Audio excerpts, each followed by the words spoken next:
죽었다가 부활을 했는데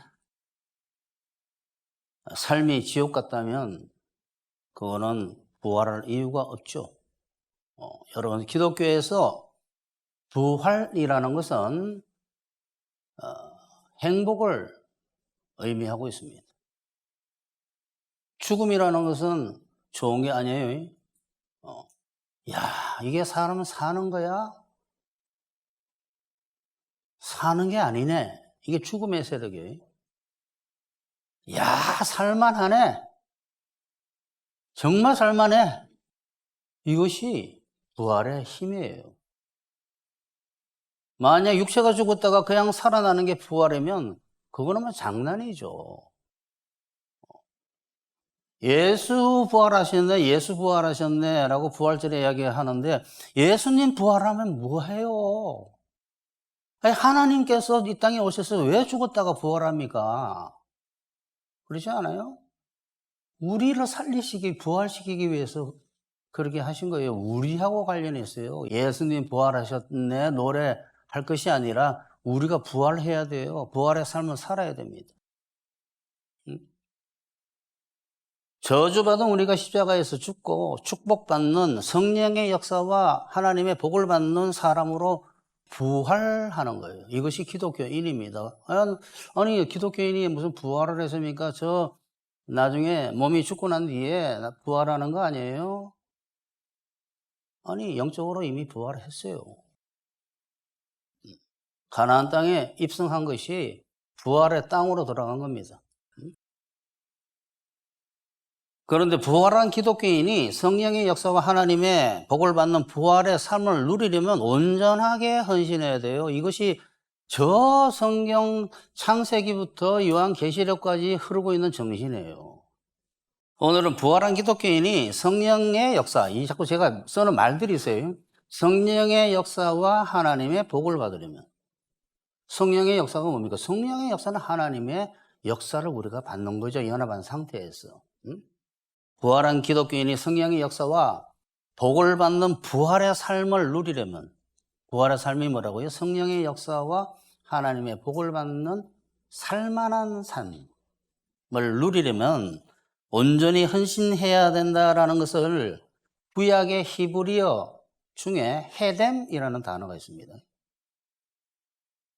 이 단어를 가지고 말씀을 드리려고 해요. 제가 기도하는 중에 받은 게 이거예요. 그래서 쭉 다른 이야기는 다 없어져 버리고 이 부분만 남았어요. 그런데 이 부분은 사실 설교에 강의는 몰라도 설교에 쓰기가 좀 뭐한 부분인데 하나님께서 이거를 주셔서 이거를 말씀을 드리려고 합니다. 첫 번째, 성경은 헤렘을 명령하고 있다. 헤렘이 도대체 뭘까? 죽었다가 부활한 사람인 기독교인이 그냥 죽은 사람이 아니라 하나님께 제물로 죽은 사람이에요. 제물로 드려진 사람이에요. 그게 제사예요. 제사가 우리의 십자가에서 예수와 함께 죽었다가 부활하는 것을 보인 게 제물에게 안수하고 연합돼가지고 그 제물을 잡는 거예요. 그 예수님께서만 십자가에 죽으신 게 아니라 그 예수님과 함께 우리가 거기에 못 박혔다라고 바울은 계속 이야기하고 있습니다. 그리고 어떻게 바쳐졌느냐? 제물로서 우리는 바쳐진 거예요. 제물인 예수님과 연합해서 제물로서 바쳐졌습니다. 여기에는 자세한 이야기는 가인과 아벨의 제사에 대해서 보면 알 수 있어요. 하나님께 제물로 바쳐졌다라는 것은 하나님께 자기의 모든 것을 바쳐 헌신하겠다는 거 아닙니까? 헌신이란 단어가 바친 거 아닙니까? 몸신, 바칠 헌, 몸신. 헌신이 제물로 바쳐진 게 헌신이에요, 헌신. 제가 오늘 어떻게 시작했습니까? 온전한 헌신 이야기했잖아요. 제물로 우리는 기독교인들은 바쳐졌어요. 이거를 기독교 세계에서 정말 흐릿하게 알고 있으니까 심각한 문제들이 있는 거예요. 그리고 이런 말 하는 것이 말하는 사람도 참 어렵고 듣는 사람도 스트레스 받는 이유가 율법적인 사고방식 때문에 그런 거예요. 율법적인 사고방식 때문에. 자기 힘으로 그것을 하는 줄 아는. 자, 자신을 하나님께 제물로 드린 존재가, 사람이 하나님 뜻보다 우선하는 것이 있을 수 있겠습니까? 그 사람에게? 없죠. 온전히 헌신했다, 하나님께 드렸다라는 것은 받은 하나님 마음대로예요. 제물 죽어서 바쳐졌는데 이제 내가 산 것이 아니에요. 그리스도께서 사신 것인데, 옛날에 자기는 죽은 거예요. 지금의 자기가 뭔가를 갖다가 혼자서 도모하고 혼자 힘으로 사는 자기는 죽은 거예요. 자신을 하나님께 제물로 드린 사람이 하나님보다 우선하는 게 있을 수가 없죠. 그러니까 자신을 온전히 헌신하겠다, 하나님께 바쳐진 사람이라는 이 존재는, 기독교인들은 하나님 뜻보다 우선하는 게 있어서는 안 돼요. 이게 헤렘입니다, 헤렘.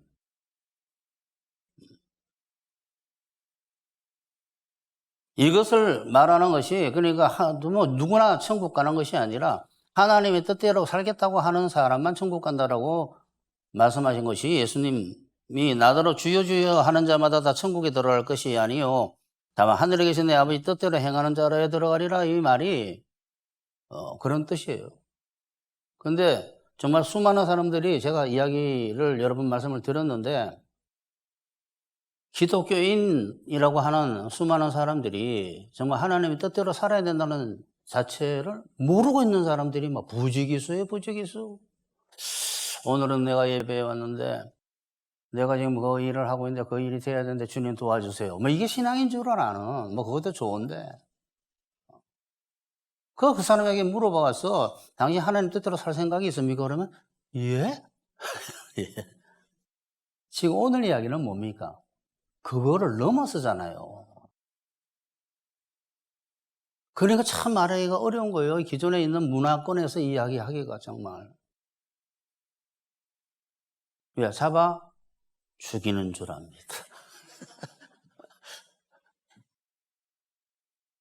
왜? 세상에서 그렇게 배우거든. 여러분, 재물이 된다는 것은 행복하기, 부활하기 위해서 재물이 되는 거예요.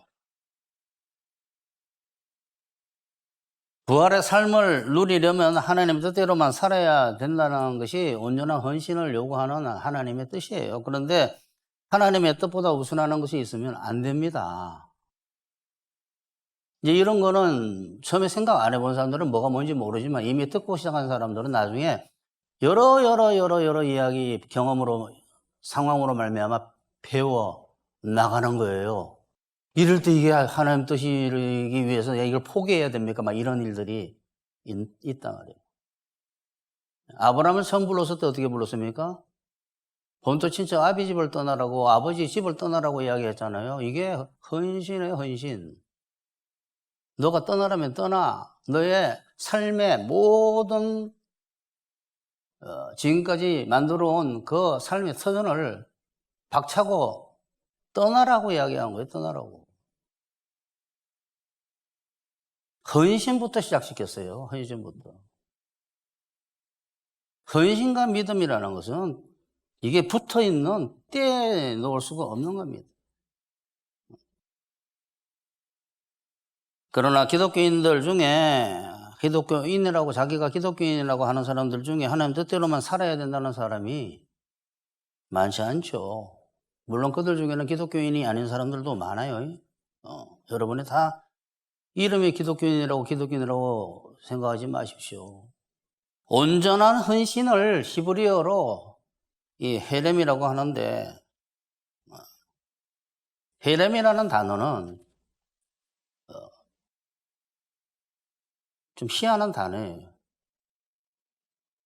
일단은 격리, 분리, 구별, 거룩이라는, 이 분리한다라는, 떼어낸다라는 뜻이 있어요. 하나님께로. 그 처음의 뜻은 떼어냈는데 하나는 박살을 내버리고 하나는 소속시키겠다는 뜻이에요. 이게 하나님께. 참 희한한 두 의미를 가지고 있는 단어입니다. 이게 가나안 전쟁에 쓰여요. 전쟁에만 쓰이는 게 아니라 레위기도 나고 신명기에는 그 전쟁을 전제하고 이야기하고 있고, 가나안 전쟁 여호수아서에서는 그 단어가 여러 번 제일 많이 나오고, 저 아말렉 족속 다 멸절시키려고 하는 거기서도 이 단어가 나오고,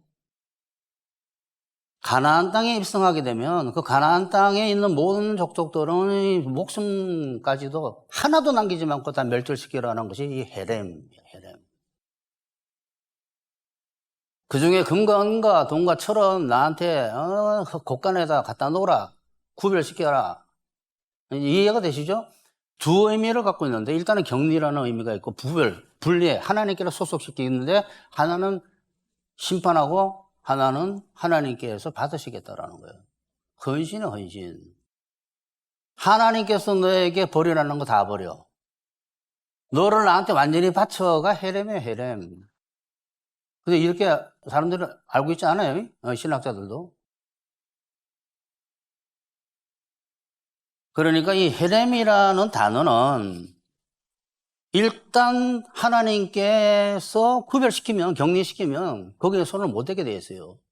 그런데 우리는 손을 안 대는 게 아니라 주머니 뒤져보면 다 나와. 주머니 안에 다 있어요. 어떻게 하면 좋아?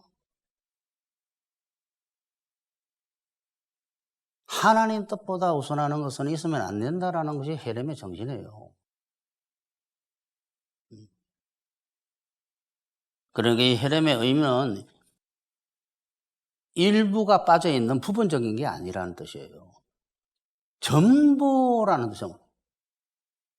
숨겨놓은 게 있으면 안 돼, 숨겨놓은 게. 좀 이따 나와요, 그게. 숨긴 사람들이.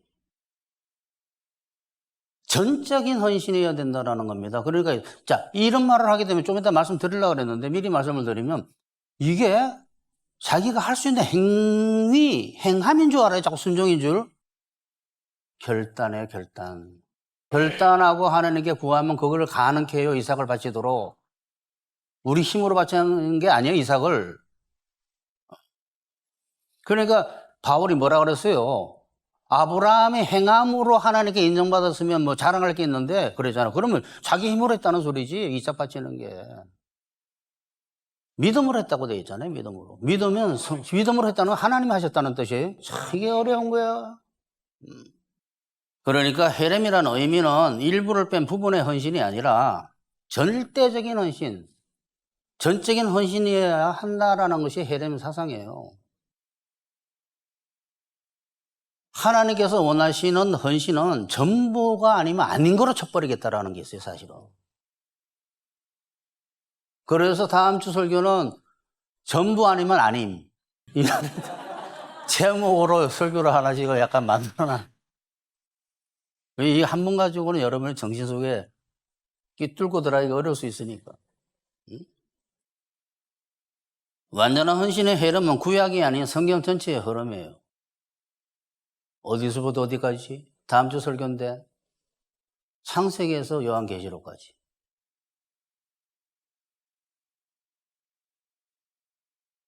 저 구약뿐만 아니라 구약의 단어, 히브리어 단어로 쓰여 있을 뿐이 이제 뒤에 다 나와요, 신약에도. 신약에서도 예수님, 그리고 이 전체의 흐름이기 때문에 하나님이신 예수님이 구약에서 그 말씀을 하셨으니까 이 땅에 오셨을 때 당연히 그 말씀을 하시죠. 누가 이야기하셨다고요? 구약성경에서 예수님께서 말씀하신 거예요. 선지자들을 통해서, 천사들을 통해서. 완전한 헌신의 헤렘은 구약이 아닌 전 성경 전체의 중심으로 흐르는 개념이기 때문에 신약에서도 예수님 당연히 하나님께서 그 말씀을 안 하실 수가 없죠. 제자들에게 뭐를 요구했습니까? 헤렘을 요구했습니다. 완전히 바치든지 없애든지 하라고. 저는 참 이상하잖아요. 예수님 처음 믿는 사람이 성경을 봐도 너희가 나를 따라오려거든 하고 난 뒤에 그러면서 같이 가자 손잡고 저 행복한 나라로 이렇게 아니라 죽어라는 이야기들이 나오잖아요. 참 신약이 좀 약간 껄끄러운 것이 너희가 나를 따라오려거든 이래 나오는 곳에는 다 그 목숨 바쳐 부모와 처자와 다 버리라는 이야기가 이게 헤렘이에요, 헤렘. 자, 예수님께서 뭐라고 말씀하셨는가 봅시다. 수많은 무리가 함께 갈새 예수께서 돌이키사 이르시되 뒤돌아보시면서 말씀하신 거예요. 물론 내게 오는 자가 자기 부모와 처자와 형제와 자매와 더욱이 자기 목숨까지 미워하지 아니하면 너희 내 제자가 되지 못하고, 제자 그러니까 기독교인이 아닌 줄 아는 거예요. 제자는 예수님 뜻대로 살겠다는 모든 기독교인이에요. 이 제자와 무리를 자꾸 구분하는 이 이상한 선생들 때문에 참 문제가 많네. 여러분, 예수님의 말씀대로 살겠다고 안 하는 기독교인이 어디 있어요? 다 제자지. 제자는 스승을 따라다니는 사람이죠. 예수님을 선생이라고 안 하는 기독교인이 어디 있어요? 너희 내 제자가 되지 못하고 누구든지 자기 십자가 지고 나를 따르지 않는 자도 너희 내 제자가 되지 못하리라. 또 다른 사람에게 나를 따르라 하시니 그가 이르되 나로 먼저 가서 내 아버지 장사하게 허락하소서. 사람들은 이 장면이 뭡니까? 예수님을 따라가는 장면 아니에요? 그거를 잊어먹으면 안 돼요. 두 번째 이야기, 이것도 누가복음 9장도 예수님을 처음 만나서 따라가는 거예요. 따라가는 거. 처음 만났을 때 하는, 예수님은 사람을 처음 만날 때 헤름을 요구해요. 내 아버지를 장사하게 허락하옵소서. 이르시되 죽은 자들로 자기의 죽은 자들을 장사하게 하고 너는 가서 하나님의 나라를 전파하라 하시고, 또 다른 사람이 이르되 주여 내가 주를 따르겠나이다마는 나로 먼저 내 가족을 작별하게 인사하고 올게요.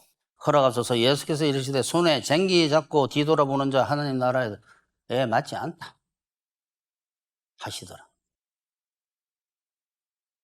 처음 만난 사람들. 제자들 기억 안 납니까? 12제자? 베드로? 처음 만났어요. 다 버려두고 갔어요. 헤렘이 시작된 거예요.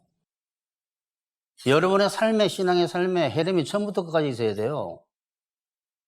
왜 사랑이시고 전능한 신이신 하나님께서 전적인 헌신의 결단을 요구하시겠습니까? 우리를 그렇게 사랑하시고 모든 것이 가능한 하나님께서 왜 우리에게 전적인 헌신을 요구하실까요? 그것이 우리에게 가장 유익하기 때문에. 전적으로 헌신해야지 하나님과 연합한 삶이 가능해집니다. 하나님과 연합해서 사는 게 하나님과 일체가 되어가는 거예요. 하나님의 뜻이 그에게 이루어지기 위해서는 그가 하나님의 뜻보다 우선하는 것이 없는 연습을 해야 돼요. 훈련해야 돼요. 그러니까 전적인 결단이 하나님과의 일체가 되는 방법이고, 이 땅에서부터 복받는 방법이고, 영생을 잃지 않게 하는 확실한 방법이다라는 것을 예수님께서 직접 말씀하셨어요. 이 말씀을 듣고 베드로가 예수께 말하였다. 보십시오. 우리는 모든 것을 버리고 선생님을 따랐습니다. 그러니 우리가 무엇을 받겠습니까? 예수께서 그들에게 말씀하셨다. 내 이름을 위하여 집이나 형제나 자매나 아버지나 어머니나 자식이나 땅을 버린 사람은 100배나 받을 것이요. 또 영원한 생명을 물려받지 않을 자가 없느니라. 이렇게 되어있지. 세 번역에는 이렇게 되네. 물려받을 것이다. 이게 뭐예요? 이 땅에서 100배나 받고 천국은 반드시 간다. 이만한 보험이 어디 있습니까? 병원 다니겠다고 보험은 다 드는데 이 복음의 보험은 안 드네. 절대 안 믿습니다. 나 같으면 이거 하겠어. 이 영생 보험 아니야. 칼빈하고 다르다 그랬잖아요. 칼빈이 다 망쳐놨어. 하나님의 뜻을 위해서는 모든 것을 버리는 온전한 결단이 이 땅에서 복받는 방법이라고 예수님께서 말씀하신 이 말씀. 영생을 잃지 않게 하는 확실한 방법이라는 예수님의 이 말씀은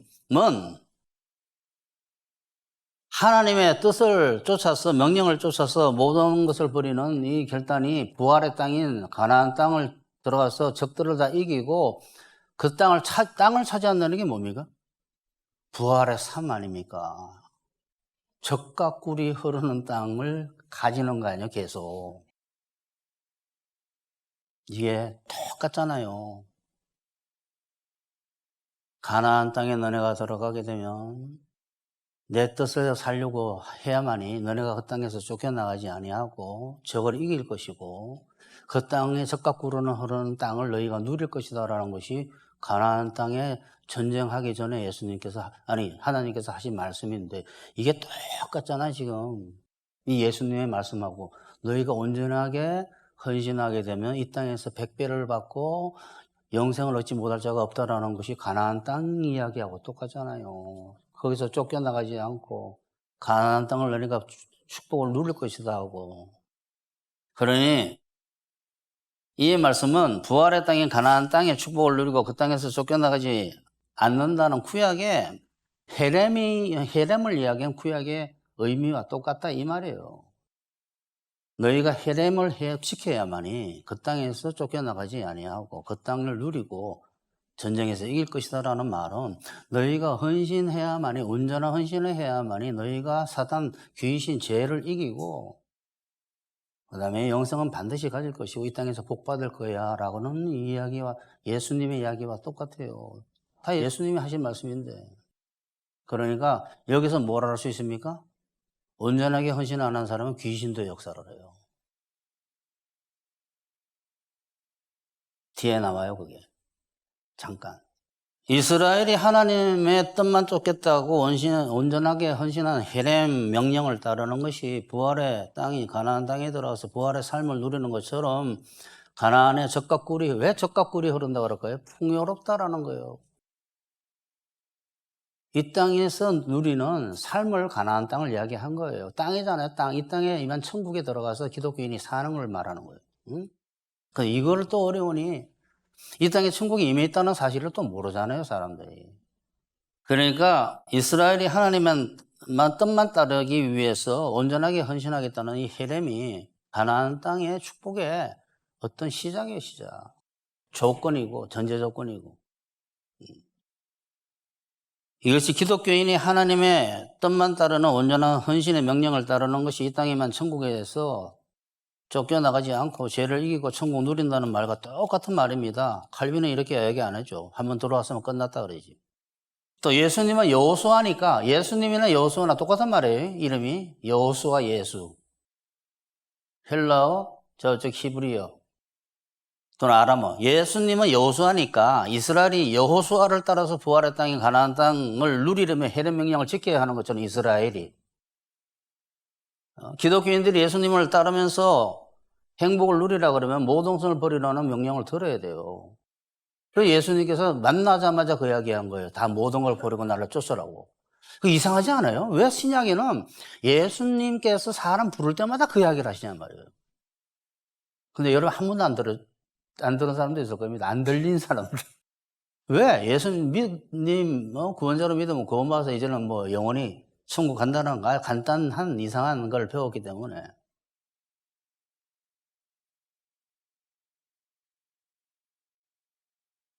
그러니까 결국 온전한 헌신이 죄를 이기고 성장하는 것과 이 세상에서부터 천국부를 복을 누리고 저 세상 천국 간다라는 조건인 것이 성경 전체에 흐르는 흐름입니다.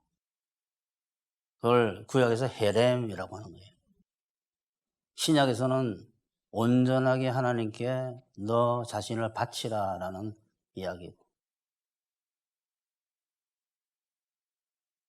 그런데 사람들은 이런 완전한 헌신에 대해서 들으면 그 헌신을 자기 능력으로 하는 줄 알기 때문에 아브라함, 이삭 바친다 하게 되면 그 장면을 상상하기도 싫고 그 부분의 성경을 읽기도 싫고 건너뛰고 싶고 예수님께서 아버지 장례 치르고 가겠습니다 하는 그 부분도 읽기 싫어하고 나를 따라오려거든 이런 거 다 버려라는 것도 읽기 싫어하고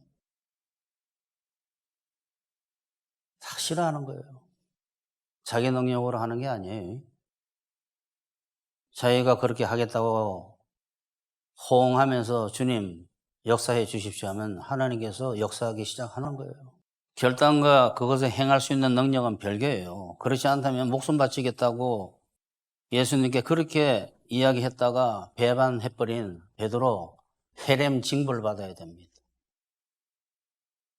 두 번째,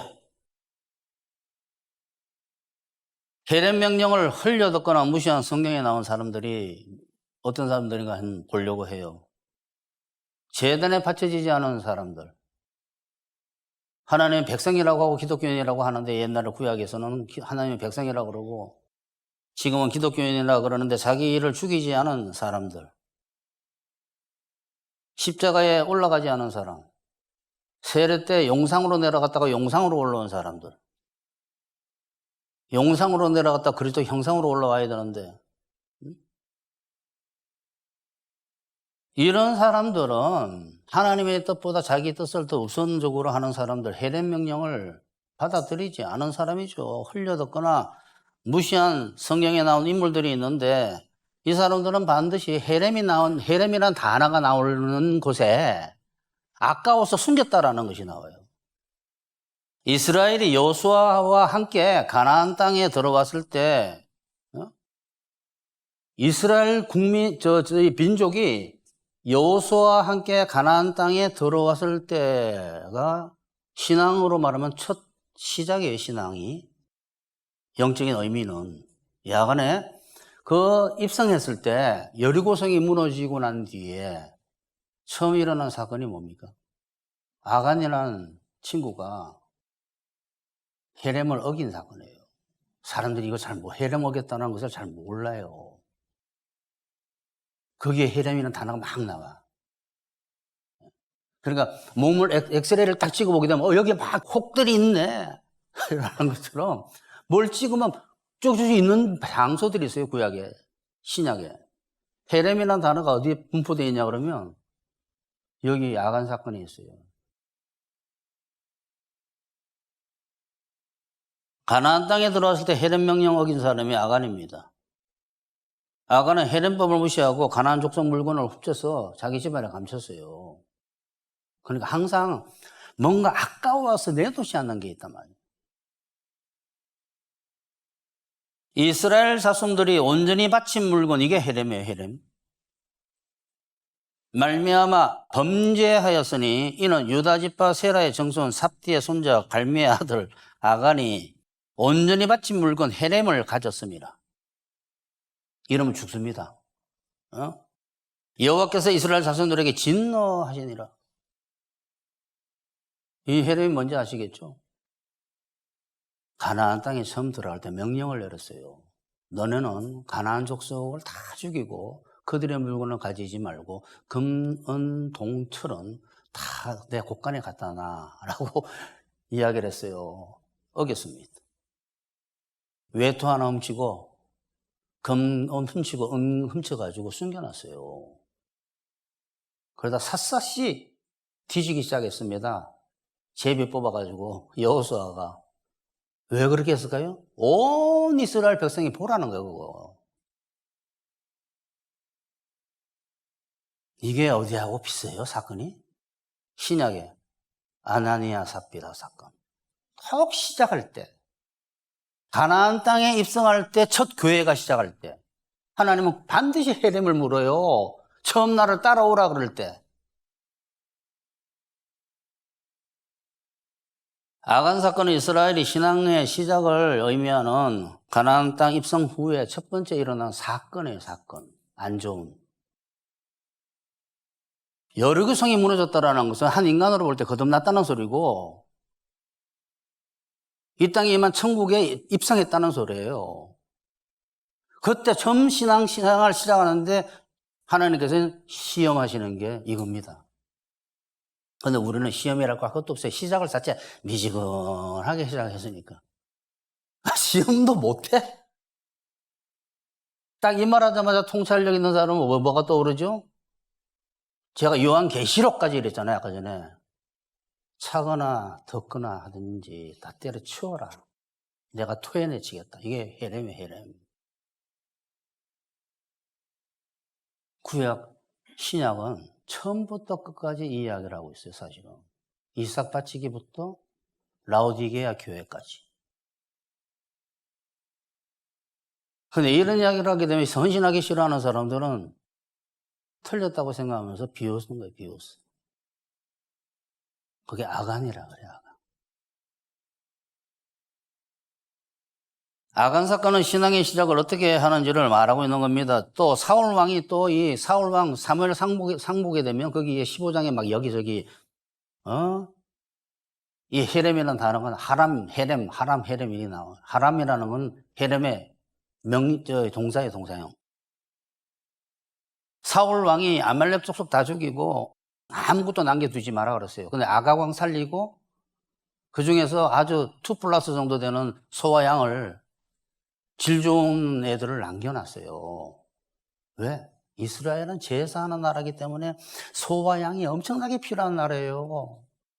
그러니까 이 대통령, 이 왕이 인기가 있으려고 그러면 국민들이 가장 바라는 게 재물 잡아서 주면 좋아하잖아요. 지금 가서 아멜렉을 쳐서 그들의 모든 소유를 남기지 말고 진멸하되, 이게 헤렘이에요, 헤렘. 남녀와 사죽이라는 게 남녀와 소아와 젖먹는, 이거는 여러분 윤리적으로 문제 있다라고 막 여러 학자들이 이야기하는데 그건 이 시간 생각도 하지 마시고 그건 별개의 문제예요. 예? 남녀와 소아와 젖먹는 아이와 그런데 꼭 이거 이야기하는 사람이 있어요. 나를 쫓아오려거든 부모와 찾아봐보려면 그런 게 어디 있어요, 하나님인데. 자, 사단이 역사한 겁니다.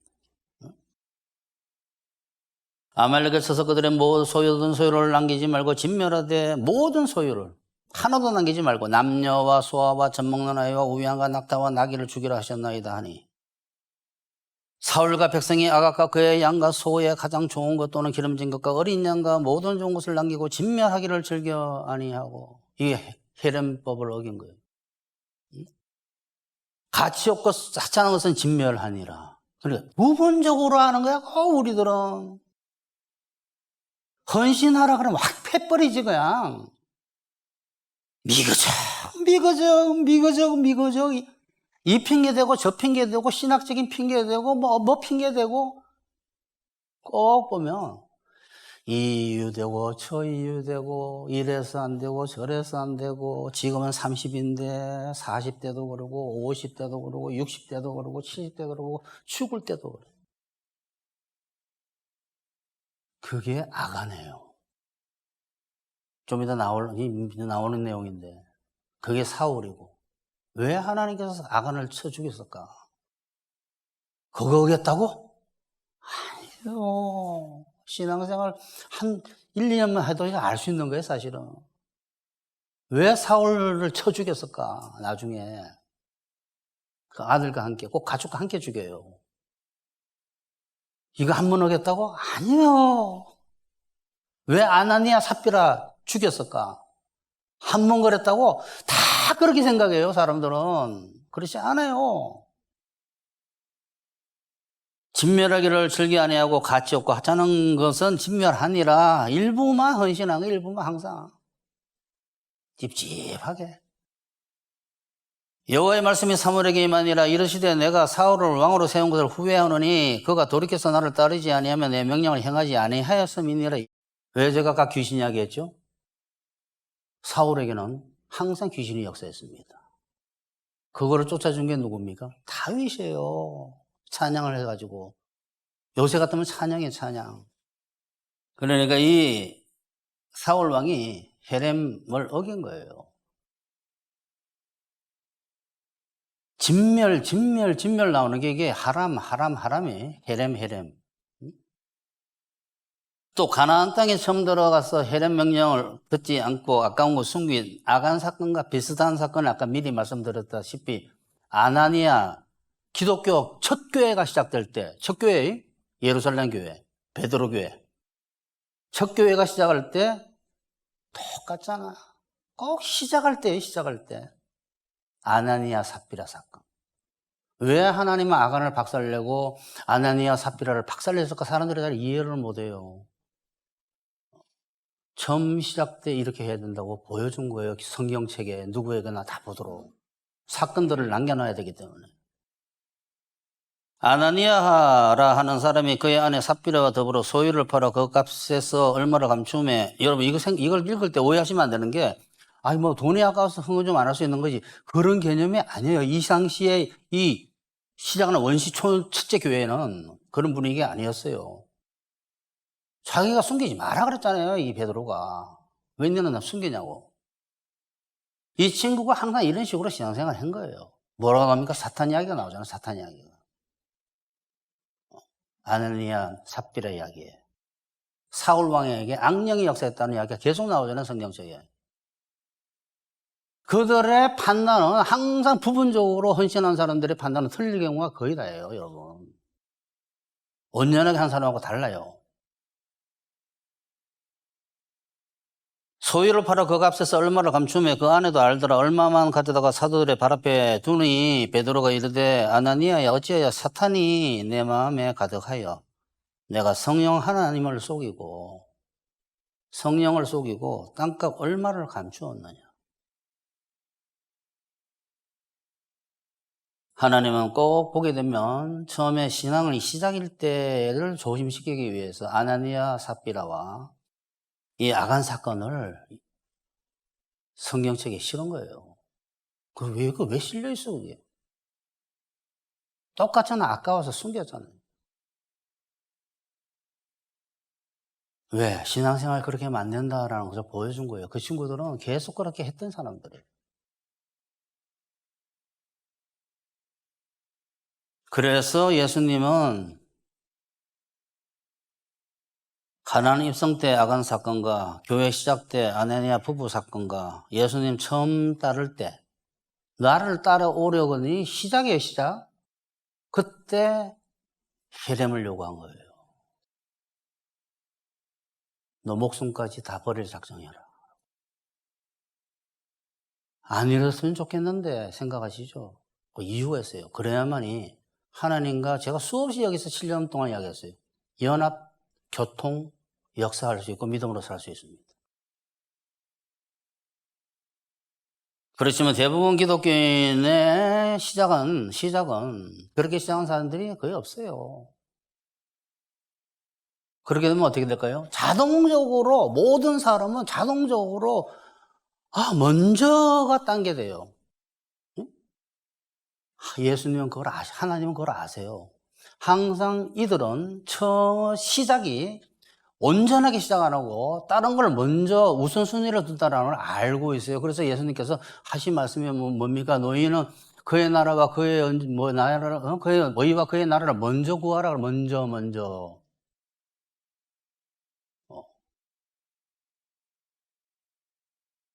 아까 전에 그거 한번 다시 읽어보게 되면 다른 사람에게 나를 따르라 하기 시작 아닙니까? 시작하니까 그가 나로 먼저가 뭐예요? 딴 거. 꼭 이걸 없애주려고 하는 거예요, 하나님은. 너 먼저가 딴 거야? 하고. 이게 쉽지 않은가 봐. 결단만 하는 것도.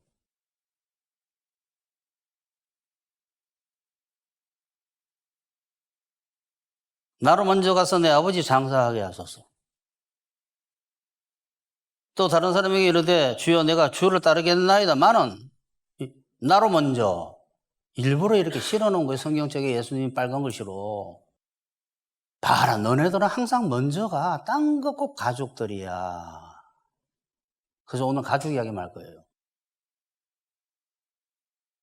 가족뿐만 아니에요. 시작이 가족 때문에 안 되는 거예요. 잡아 죽이는 줄 아나? 잡아 죽이는 줄. 사탄한테 아나니아 삽비라가 사탄의 역사했잖아요. 아간도 마찬가지고 사울에게 악령이 맨날 역사하잖아. 나로 먼저 내 가족 작별 인사하고 와야지. 이 행불 신고 나오잖아. 행불 신고. 아니, 인사도 못하고 가는 게 어디 있습니까, 하나님? 인사하고 오겠습니다. 한 거예요, 그냥. 베드로를 봐라, 베드로를. 인사하고 왔냐? 물어본 거예요. 그냥 왔잖니. 다 버려두고. 여기 두 사람처럼 먼저가 땅으면 안 돼요. 나는 남편 때문에 신앙생활 제대로 못하겠습니다. 하나님께서 그렇게 만들어 놓은 거예요. 그런 남편. 훈련시키기 위해서. 세 번째, 혈연 명령을 외면하거나 거부하면 불행하게 됩니다. 먼저 구약 성경 보게 되면 아까 전에 이야기했잖아요. 아간 형제들 그 가족들 다 몰살시켰어요. 이스라엘 민족의 손으로. 참 참 무자비하고 무서운 하나님처럼 보이지 않습니까? 이유가 있어요. 교육이에요, 교육. 왜? 그들을 살리기 위해서. 이 헤렘법을 무시하는 사람들은 가족까지도 문제가 생깁니다. 사울왕 전쟁터에서 아들과 함께 죽었고, 아간 그의 가족과 함께 몰살당했고, 아냐니아 삽비라 목숨 잃었어요. 사울왕은 전쟁터에서 비참하게 그 아들들과 죽었어요. 소금이라는 것은 우리가 아니에요. 등불도 우리가 아니고. 빛과 소금이더라 그러면 사람들이 다 어떻게 알고 있냐 그러면 빛이 되려고 선을 행하고 소금이 되려고 선을 행해요. 소금과 빛은 성령으로부터 빛이 나게 되어 있고 성령의 맛이에요. 소금과 짠맛은이라는 것은 부패하지 않게 하는 우리가 어떻게 그 맛을 냅니까? 부패하게 안 하는 맛을. 하나님의 맛이에요. 하나님의 맛. 전적인 헌신을 하게 되면 성령의 역사에서 이 성령의 맛이 나게 잃지 않는데 아간처럼 사울처럼 아나니아 삽비라처럼 하게 되면 소금의 맛을 잃게 돼요. 그래서 버려서 사람들 발에 밟히게 해버리는 거예요. 아무리 농사를 져도 안 된 거야. 이처럼 헤렘법 따라서 모든 것을 버리려고 결단하지 않는 사람들은 나중에 마디론 소금처럼 되어버려서 진멸당하기 때문에, 헤렘 당하기 때문에, 헤렘 대상이 될 수 있기 때문에, 자체가, 진멸받는 헤렘 자체가 될 수 있기 때문에, 마디론 소금을 예수님께서 신약에서 이야기한 거예요. 어디서 나옵니까, 이게?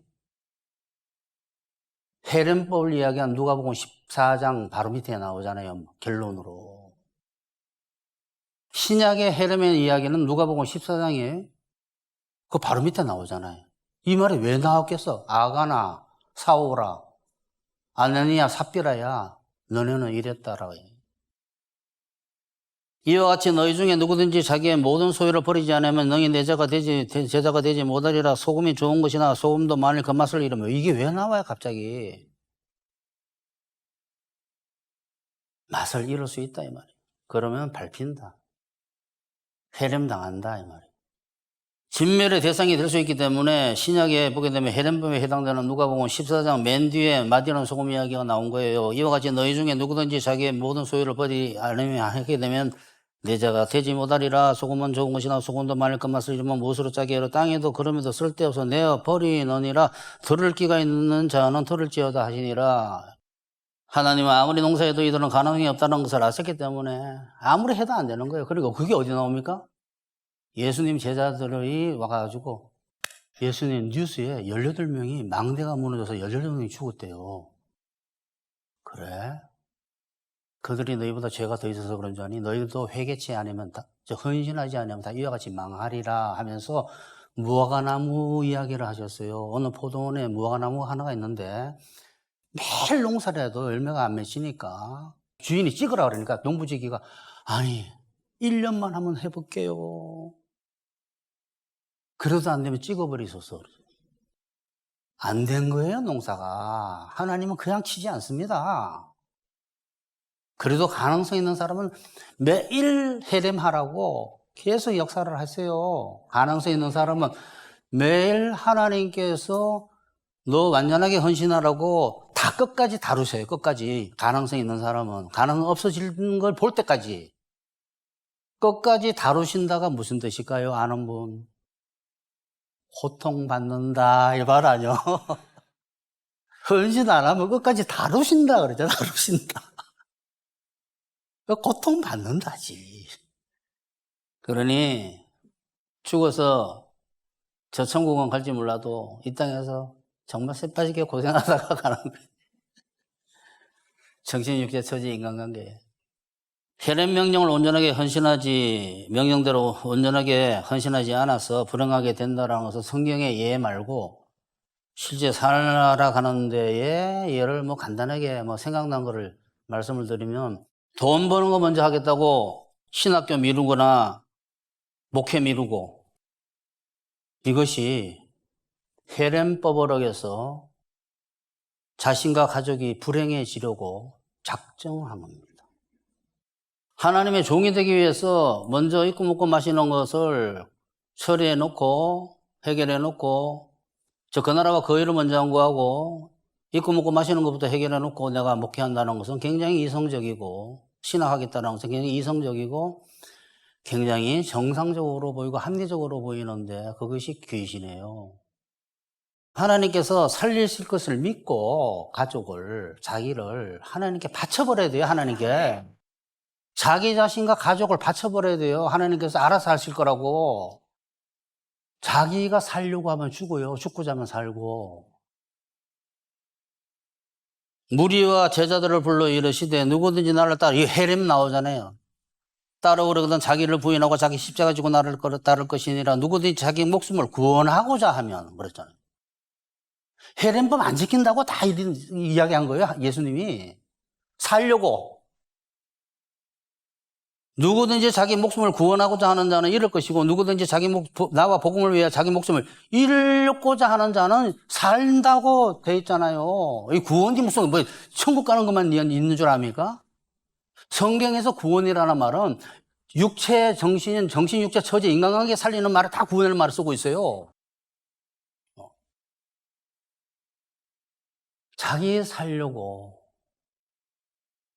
자기 가족과 함께 살려고 그러면 죽어요. 정신이 죽고 육체가 죽고 처지가 죽고 인간관계 망해요.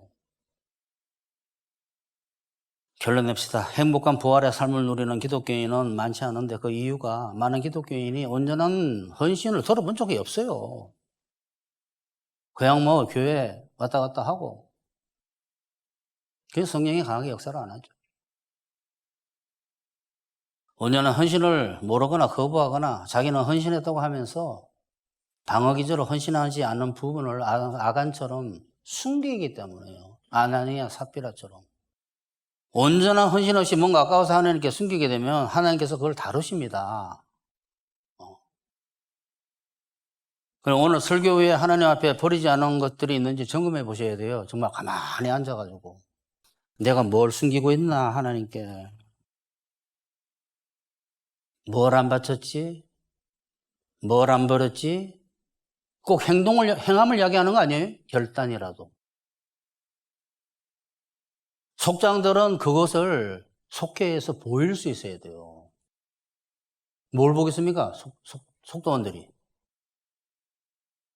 여러분 모두 부분적인 헌신이 아니라 전적인 헌신을 하셔서 이 땅에서부터 천국을 누리는 100배를 누리시면서 저 천국까지 가시기를 축원합니다.